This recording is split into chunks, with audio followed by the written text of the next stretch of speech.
We have made it to the final episode of Japanese Militarism by Extra History. Hope you've enjoyed this series as much as I have enjoyed it. I've learned a lot. I hope you have too. If you haven't seen the first 4 episodes of this reaction series, there's a link in the description that will take you back to the beginning. Also linked is the original content. Highly encourage you to check them out. They've got a lot of great stuff there. We will be getting to more. And I wanted to let you know as well that later today, the latest episode of my podcast will be available. It's about the Christmas truce of 1914 and some Christmas truces that happened after that in the Great War. So be watching for that. I'll post a link later on today. Also, my video episode from the site of one of those Christmas truces will be going live sometime tomorrow. So be watching for that. You can turn on the notifications if you're subscribed. If you're not subscribed, why not? And then you'll never miss those things. But let's go ahead and dive into part 5. League of Nations General Assembly, Geneva, Switzerland, February 24th, 1933. Everyone knows this vote will be tense. After the Japanese invasion of Manchuria, the League of Nations had tasked British politician Lord Lytton to investigate the circumstances of what's increasingly become known as the Mukden Incident. The Lytton Commission's report ascribes blame on both sides, but it also says that the Kwantung Army had not acted in self-defense and calls the puppet state of Manchukuo illegitimate. Japanese troops should withdraw. Now the League of Nations votes to condemn Japan as the aggressor. 42 votes in favor, 2 opposed. And in response, Japanese Ambassador Matsuoka steps up to the podium. Japan, however, he says, finds it impossible to accept the report conducted by the Assembly. He then walks down the aisle and exits the hall, followed by the Japanese delegation. They've just withdrawn from the League of Nations. And with that, a lot of people argue that's pretty much the end of the League of Nations. The League of Nations does continue to exist. In fact, the League of Nations is still in existence and still operating when World War II breaks out. And they actually expelled the Soviet Union from the League of Nations over their invasion of Finland during World War II.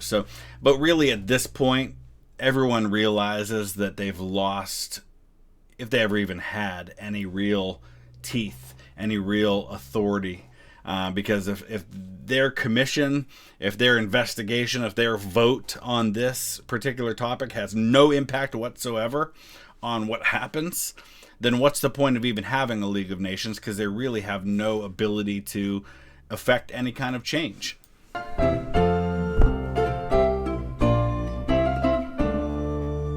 Thanks so much to World Anvil for helping us forge today's historical tale. When Japan quit the League of Nations in 1933, it abandoned the most prominent international organization meant to guard against a new world war. And they weren't the only ones. That November, the new German Chancellor Adolf Hitler held a successful referendum on withdrawing from the League. And in 1937, fascist Italy quit when the League condemned its actions in what is now Ethiopia. In honesty, Japan had long been frustrated with the League, arguing that it treated Asian nations differently from those of Europe or North America. They'd condemned Japanese actions in Manchuria, but happily let Britain and France set up colonial puppet states of their own in the Middle East. Not an unfair criticism. And remember, too, the United States is not a part of the League of Nations. The League of Nations was kind of, Woodrow Wilson was one, he who shall not be named, I guess I just named him, was one of the strongest proponents of a League of Nations. But in the United States, treaties have to be ratified by the U.S. Senate. And the U.S. Senate was not willing to ratify it, in part because you-know-who wasn't willing to make any concessions to some things that the Senate wanted to see happen with that. And so, this is not an unfair criticism that the Japanese have of all of this. And this just kind of causes further divides between Japan and some of these Western powers. But even in direct diplomatic talks, Japanese ambassadors did themselves no favors by hiding the fact that their military was out of control. It saved Japan from looking weak and divided, sure, but as diplomats increasingly made assurances to foreign nations, only to have the military violate them, it made Japan appear untrustworthy and deceptive. The result was that Japan diplomatically isolated itself. Yeah, this is a great point, and why it's so important that you have some sense of strong civilian leadership overseeing the military, or at least you have some umbrella body that oversees all of it, and so you can get everything to work in coordination, work in concert together. When you have your diplomats saying one thing and then your military going and undermining what they're saying, of course you're going to create mistrust, and you're going to create bad feelings, and you're going to create enemies that way. Removing all leverage on the world stage and leaving the government no tools to enact its foreign policy apart from one: military action. So, bereft of allies, Ambassador Matsuoka pioneered an anti-communist pact with the fascist states of Germany. So Benito Mussolini, Adolf Hitler, and Italy. Is who you see there. Despite all that, things in Japan were kinda quiet. For 2 years, not much progressed. There were no domestic or international incidents, and the economy improved, though unrest still simmered. A corruption scandal brought down the prime minister in 1934, leading to further dissatisfaction with civilian rule. And in 1935, a factional dispute between officers at the Imperial Japanese Army Academy formed the prelude of what would come next. It happened like this. When military authorities uncovered a group of young officers plotting a coup at the academy, they expelled them and forced the Inspector General of Military Education, a prominent Imperial Way faction leader, into retirement. Now, I can understand why these young officers would attempt something like this. What have we seen so far? We've seen young, kind of mid-level officers take matters into their own hands and things like bombing these trains and having it lead to national policy. So we've seen these officers be successful in things like this before, and that's going to embolden you if you are another one of these officers to say, hey, wonder what I can get away with. Then, when he was replaced by a general who led the rival control faction, Imperial Way officers took it as evidence that the whole crackdown had been a setup. In retaliation, an Imperial Way officer walked into the general's office and murdered him with a sword. The killer's trial once again inflamed the public and convinced the Imperial Way that it was finally time to move against their enemies. The February 26th incident, Tokyo, 1936, 4 a.m. They called themselves the Righteous Army, gathering in the snowy barracks grounds, showing a postage stamp to indicate they're in on the plot. These are young and excited men. Their plan is to restore the emperor to power. With a rallying cry adapted from the old Meiji Restoration slogan, "Revere the Emperor, destroy the traitors." And remember, we talked about this already in this series, that if you want to commit a coup in a system where you have someone like an emperor or like a monarch, or a king of some kind, you want to be very careful to label the traitors as being bad advisors or bad servants of the emperor.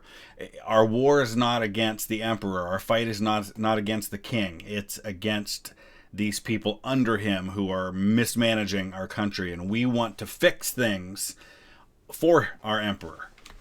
They assemble, nearly 1,600 strong, and march into the city center. At 5 a.m., they attack multiple targets simultaneously. Key buildings, moderate and liberal politicians, and their enemies, the Control faction, especially those who signed the Washington Naval Treaty.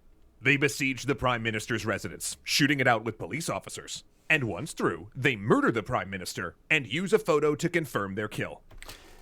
Is this 3 prime ministers now that have been assassinated in Japan in a little over 10 years? Let's look this up real quick. So obviously, it's first important for us to point out that we just saw recently in the news that a former Prime Minister, Shinzo Abe, was assassinated. But yeah, so I'm looking here at a list here from the Japan Times. 1921, Takashi Hara. 1932, you have the May 15th incident. There was, of course, on 1930 as well, Saki Hamaguchi.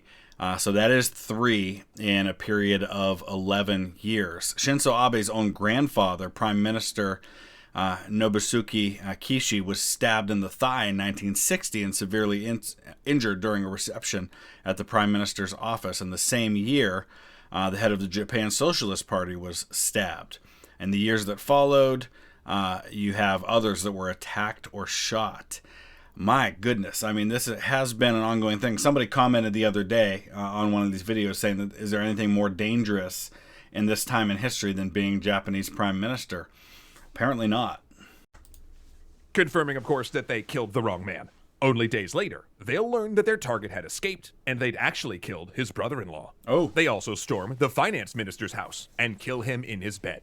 They shoot an imperial advisor, a former prime minister, in front of his wife. Then they board a truck and head to the house of the new Inspector General of Military Education, the replacement for the Control Faction General murdered in the Military Academy incident, and machine gun him as his young daughter hides behind a table. Wow. And it's important to note, too, that at the very end of World War II, we'll see another attempt like this by the military to overthrow the government when the government has made the decision that they're going to surrender to the Allies. They ransack a liberal newspaper, seize the Ministry of War, and take control of police headquarters.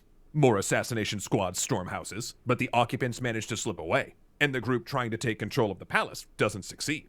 The rebels then make their demands known: an Imperial Way-dominated cabinet, a full restoration of imperial power, and their leader, previously forced into retirement, instated as prime minister. But when Emperor Hirohito is informed, he's unequivocal. The plot must be crushed now. For 2 days, there's a flurry of negotiation. And how do you feel if you're the people committing this coup? You've just murdered all these people, wanting, in your mind, among other things, to restore power to the emperor. And the emperor says, no, I want to crush this plot. The rebels receive statements of support from some ministers, but the winds are changing. The emperor is firm that this must end with force if necessary. By the morning of the 29th, rebels in the capital look out to see themselves surrounded by 20,000 loyalist troops and 40 warships in Tokyo Bay. Airdropped pamphlets blow in the wind, each saying the emperor has ordered them to stand down. Every radio airwave repeats this same message, and an enormous balloon carries a banner telling them not to resist. They give up. With the emperor publicly against them, they could not claim to be acting in his interest. Exactly, right? The whole thing is based on, we are doing this for the emperor. We're not traitors. We're loyal to him. And when the emperor comes out against you, you've got nowhere else to go. There's no argument you can make that you're anything but a traitor. It turned out all Hirohito had to do to stop this madness was speak up, a thing he could have done after any of the previous incidents or any that happened afterward. And yet, he didn't. No public trials this time. No soapbox to spread radicalism. The leaders are tried behind closed doors and shot without media present. Imperial Way officers are purged from the army or sent to inglorious far-off postings. But militarism only got stronger. On March 9th, the Prime Minister's cabinet, terrified, disgraced by their inability to prevent the chaos, and unable to function, resigned, which paved the way for a cabinet stacked with former, and for the first time, current military officers. By threatening to resign and not appoint new members, the military could make any prime minister fall. It effectively held veto on all policy, and its hold over the government would only grow stronger. Wow. The next year, on July 7, 1937, Japanese troops stationed outside of Beijing got into a confused nighttime encounter with a Chinese city garrison. Shots were exchanged, and when negotiations failed, both sides called for reinforcements. Tensions mounted. At 4:45 on July 8th, at a place known as Marco Polo Bridge, Chinese units fired on massing Japanese forces for an unknown reason. In response, 5,000 Japanese troops attacked, and the Second Sino-Japanese War had begun. And there are some who will argue that this is really the start of World War II. Now, I would back off of that a little bit because I think it's a contained war. It's Japan versus China. It's only September 1st, 1939, with the German invasion of Poland, that you get a number of nations who fall in, and that's when you start to see this become a worldwide conflict. It's still a regional conflict at this point. And it wouldn't end until 1945, at which point it had merged with the Second World War and killed around 22 million people. But the Japanese government got a preview of that in 1937. So that's interesting, too. 22 million dead in the Sino-Japanese part of this whole war. That alone is more dead, military and civilians, than in the entire First World War. When it began to hear sickening reports of troops carrying out an unprecedented civilian massacre after taking Nanjing. But for the Japanese government, the problems went beyond an increasingly unaccountable military. Because while both military factions had wanted war with China, neither had a strategic plan for how or what to do with it. Their doctrines were ideological positions, not military aims. They had no objective of when to stop, no strategy of how to hold and administer what they seized. The promised resources meant to secure and enrich Japan went right back into the war effort. When Germany invaded France in 1940, Japan scooped up its colony in Indochina. In retaliation, the United States placed an embargo on steel and petroleum, the most necessary raw materials in modern war. Steel and petroleum. You can't have an army or a navy that's effective very long if your supplies of those things are cut off. And this is where Japan's kind of backed into a corner, and they're like, well, what do we do now? And basically the United States is saying, we're cutting these things off as long as you're going to continue to wage this aggressive war in East Asia and down in the South Pacific. And so Japan's got two choices. They can back off, which really isn't an option, because when you're driven by the militarism, that's got to keep going. You've got to have something to be fighting for, something to be focused on.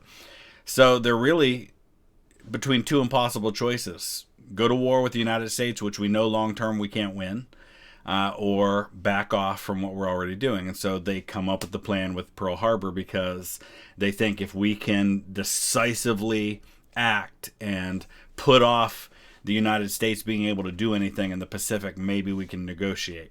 So then, desperate for war materials, Japan moved on the British and Dutch colonies of Southeast Asia in order to secure their resources. They would supply their war by starting new wars. Yep. To cloak the action in idealism, Japan announced it would liberate the nations of Asia from colonialism and lead them in a Greater East Asia co-prosperity sphere. In reality, it was a license to replace Western colonialism with their own. Yep. In 1940, all political parties dissolved, consolidated into the Imperial Rule Assistance Association as a way to combat factionalism. It officially joined the Axis powers and began working toward a non-aggression pact with the Soviet Union. Japanese politics, from the village level, were reorganized to support total war. And fearing attack by the United States, while the military was already so tied down, a group of officers began formulating a plan to break America's naval power in the Pacific. An action that would invite a conflagration larger than the Great Kanto earthquake and the end of a path no one knew they were walking. Awesome. So I'll put a link up here if you want to continue this, because we're going to go back into now the Pearl Harbor series that they started a few weeks ago. I've already done the reaction to the first two episodes. There is an episode 3 out now. So here's the link for the first 2 episodes of that. And like I said, turn on your notifications, and I'll be posting later today when the new podcast goes live. And you'll be watching tomorrow for the video version of the story of the Christmas truce. Thanks for watching, everybody.